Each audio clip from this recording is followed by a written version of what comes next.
Hi everyone, it's Raina. So this video is looking at the games that Gemini plays. And I think of that John Lennon song, Mind Games Forever. But I think he was actually saying mind games in a positive way because of some of the lyrics. And John Lennon was a Libra, so there you go, mind, the connection to the mind with the air signs. So with Gemini, we're talking about a mutable air sign. And I think this is my third attempt at doing this video because it's really difficult for me to articulate Gemini and their games. And the reason for that is that the book where I'm basing this series from, and it has nothing, what I'm going to say has nothing to do with referencing the book, but I'm using the title of that book for the series, Games People Play, was a book written by a psychiatrist, I think, named Eric Byrne, and he was talking about the different ways that people interact with others that is not genuine, that has an agenda. And he, goes into why he thinks that they're doing that. I don't want to go into his theories, and I don't know all of them. I haven't read that book cover to cover. But in my video, I want to talk about why people interact with others, and this could be a close relationship, in a very artificial way. Why are they not genuine, authentic? Why do they always seem to have ulterior motives? I did a series on the different elements, and I included the air signs like Gemini and Libra and Aquarius in one video that were narcissists. And then I decided just to do each sign separately. So if you're interested in this, a similar vein of this type of video, like problem personalities is what I would really call it, not just full-blown narcissism, you can check out my channel, type it in, you'll find it. But I realized after I started doing these that it's probably going to overlap because of that. And I don't even remember what I said in those videos for the most part because I don't keep listening to them. So I seem to develop a pretty good case of amnesia after I do any of my videos. But with Gemini, we have to look at what motivates a Gemini person in life. What are the things that Gemini wants? And I would say that being a masculine sign, being ruled by Mercury, and also being an air sign, that Gemini wants freedom, first and foremost. They want to have a lot of stimulation in life. Gemini, I'm assuming that most of the people listening to this are not Geminis, but either way, Gemini people to me seem like they're very hyperactive, that they're very ADD, that they have a hard time focusing, in other words, or sitting still. And part of that is just having insatiable curiosity about life. So you hear a noise. What's that noise? I'm going to go investigate. I was reading a book, but now I'm going to drop that. I'm going to do that. Having to always obtain information, or conversely, having to always disseminate information.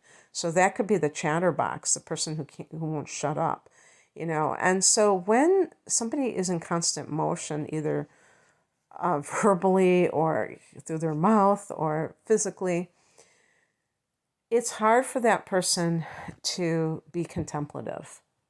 So that is the one area where Gemini people may struggle with their inner life because they're so outside of themselves a lot of times. And so if a Gemini person comes from a background of trauma, a lot of times it can be very difficult because they don't know how to process that in a way that deals with the totality of it. So there are different, and the reason, what I mean by that when I talk about processing, all of those are psychobabble, new agey kind of terms, ultimately. But what I'm talking about is the ability to have something bad or hard, traumatic happen to you, and you're able to make space for it in the story of your life.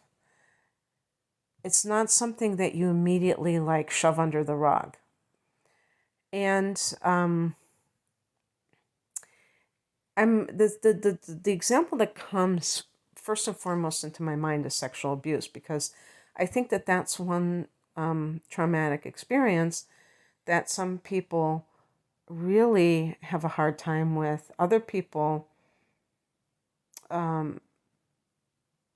are more accepting of what happened, and they even can immerse themselves more in that particular area, like they gravitate towards that rather than try to repress it, try to forget it. So it's not like everybody would do that, that everybody, of course, something like that happens, you're just going to forget it, you're going to shove it under the rug. No, that doesn't happen like that. Some people are more forgiving, accepting, or attracted to the darker side of life, the taboos of life. And so it doesn't faze them that these shocking things happen, because their makeup, if you want to call it psychological makeup, looking at it astrologically, for instance, if somebody is a literal Scorpio or has prominent Scorpio in their chart, or 8th house or Pluto contacts, they may be more capable of dealing with these sordid issues, these seedy situations. And that's because they're not afraid of the dark side. And I think that Gemini kind of is. I think that the air signs want to keep things very light. Anything that weighs them down feels like a millstone around their neck. It feels like they're going to be totally oppressed by it. And this can be about other things too, like let's say death or grief. There are some people who can't handle that. It's interesting, even though John Lennon was a Libra and not a Gemini, he was still an air sign, and he suffered a lot of loss early on. But his uncle that he was living with after his parents both were not taking care of him, he died. I can't remember how old he was when his uncle died. He might have been 15 or something like that. And he actually laughed when he was told that his uncle died. And you could say that that's horrific, but that is a psychological response to trauma, because I think he had a good relationship with this man. This man, doted on him. So that kind of thing is very, troubling when somebody, has that kind of reaction, because it's showing that they can't, that the pain is so great and so disconnected from that person. So this kind of thing is, I think Gemini people who undergo severe abuse when they're young may not be able to process that, and they just completely divorce themselves of it. And what happens, the danger of that is that, of course, none of these things go away, and they just show up as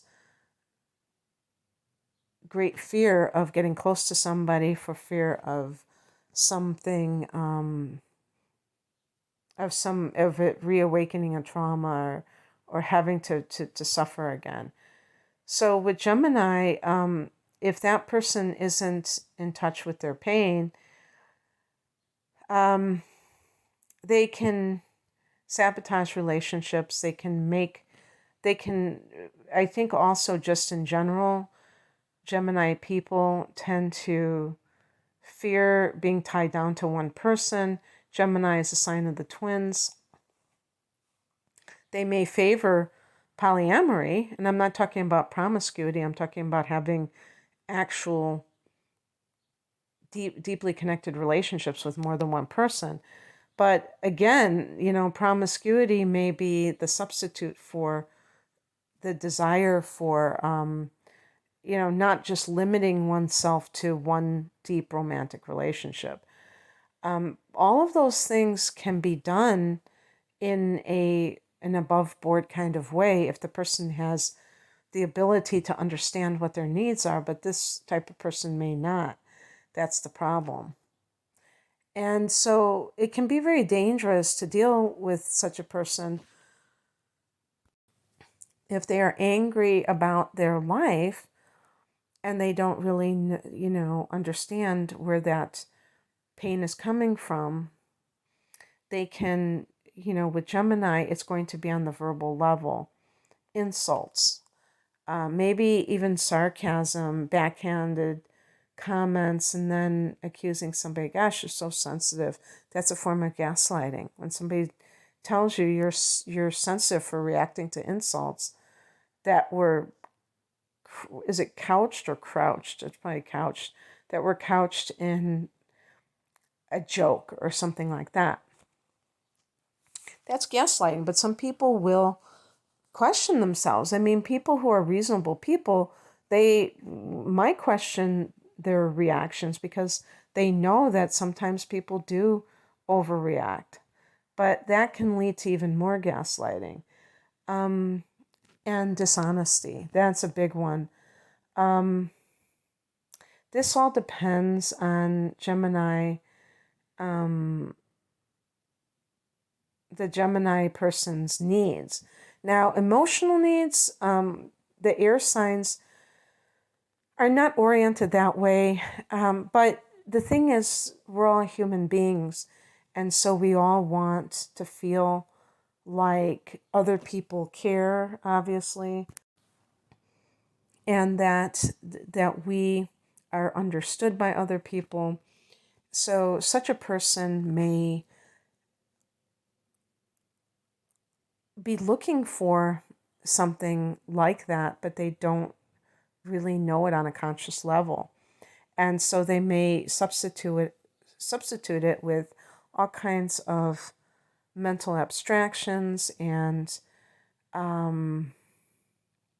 just not coming from the heart chakra, coming from the upper chakras, but they're kind of ungrounded because they're not really balanced in those ways. So the bottom line is that if you're dealing with someone who is not sharing of themselves, who seems commitment phobic, who doesn't seem like they are willing to talk about their past, that is a huge red flag because that might indicate that they do come from a lot of trauma, which is not problematic in and of itself as long as a person is in touch with that and aware so that they're not going to take their trauma and spread it to other people. And unfortunately, that can easily happen when people are imbalanced, when they're coming from lack of awareness of what they have been through and how it has affected them adversely. One thing with this type of person, the con artist, the person who can present themselves to people in a certain way, and a fast talker, this is likewise a form of gaslighting, but I mean, it can be gaslighting in the sense that they lie. That saying, they lie when the truth would suit them better. Why do people do that? Well, a lot of times when you come from dysfunction, parents who have addictions, for instance, those people are lying. And so the truth and fantasy become inextricably, inextricably linked. And it's very hard for the person to perceive the difference. I mean, they just have grown up with things that didn't seem to be true being presented as such. Now that sounds more Piscean, but it can certainly, the the common link between Pisces and Gemini is that both are mutable signs, and they both are known as chameleons. So they can morph into whatever they need to morph into. And that's a survival tactic as well. Because when you come from a lot of chaos, sometimes, things change on a dime and you have to adapt to it. So they're very highly adaptable, but that can easily veer into being very multiple personalities. And I'm not talking about the official type, but personas, maybe having these different personas to get their needs met. Again, all of this is about getting a person's needs met. And there's a way that people get their needs met that is not very healthy. There are ways to get your needs met that are straightforward and healthy, and ways that are not. And being able to differentiate between these is highly important. So, how do you deal with such a person? Does this mean that a relationship, if you know that you're dealing with somebody who lies frequently, you catch them in lies, who doesn't, you can't get a hold of them a lot of times, even if you're in a dating situation? I don't think that all of these situations are just completely impossible. It can just be the way that the person has their coping mechanisms, and if it's brought to their attention, it is possible that they are able to change. I am one of those people who thinks that people have the capacity to change if they want to, but what it would require from you is a commitment to being as straightforward and demanding of the other person to open up. When I say demanding, obviously I don't mean being insensitive, but being firm about that. If the person is trying to wriggle away, they don't want to deal with it, then you know that you're not going to have somebody who is committed to their personal growth. Some people, this is another reason, kind of that the con artist type of person, the person who wanders around in life, they are not willing to accept responsibility. And there's like something called the Peter Pan syndrome, and I don't know. I think there was a book that came out called that, and I think it was, I might have looked at it, but I don't really know. My feeling is that it was about the man who never grows up, who's always kind of immature, irresponsible, and things like that. And I always think of Peter Pan when I think of Gemini. And I think, I can't remember the story of Peter Pan. I heard that it had some dark elements in it, though, or some creepy elements. But the point was that he was always youthful or something. He always looked like a boy instead of growing up. And if you see a Gemini person, especially if they have it at the ascendant, a lot of times they will appear youthful no matter how old they are. Mick Jagger has Gemini rising. Of course, you could say, "Oh, well, Mick Jagger, he doesn't look that young." And I got to hand it to him; he never got plastic surgery. But in spite of the lines on his face, he does have he's never, had an ounce of fat on him. He's always been that kind of very thin, athletic type of guy. And that's kind of like the typical Gemini rising build. because of the youthful and very flexible that's associated with youth as well.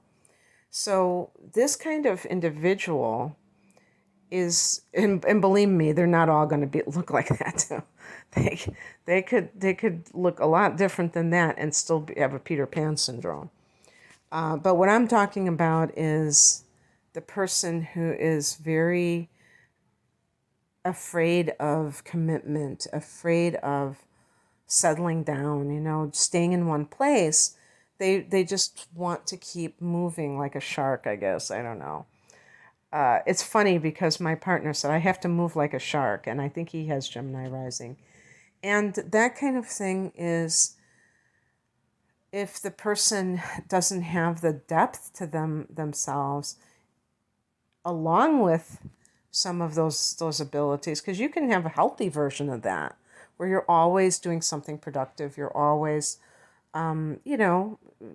engaged in physical movement, and you enjoy walking or something like that. That's not negative, but the person who, it's like an avoidant personality is what we're talking about here.